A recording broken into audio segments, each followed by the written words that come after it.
5 divided by 5 equals 1, and again 5 divided by 5 equals 1, and as a result 1 divided by 1 equals 1.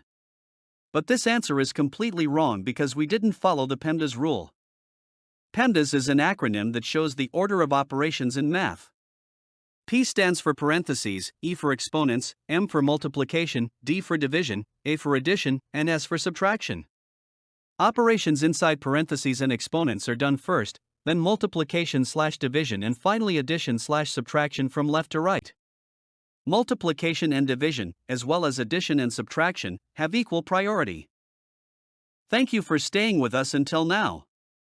By subscribing and liking, you give us the energy to create even better content. Now, before solving it, try to solve it yourself and write your answer in the comments. Let's see how many people get it right. So, let's start solving the problem. According to the PEMDAS rule, we have division here, and we move from left to right. 5 divided by 5 equals 1, so the expression becomes 1 divided by 5 divided by 5. Again, we move from left to right, and the expression becomes 1/5 divided by 5, and here we use the KCF rule. The KCF rule is a simple method for dividing fractions.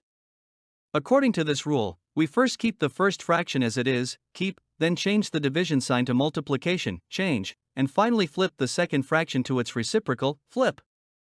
After these 3 steps, we multiply the 2 fractions to obtain the final result.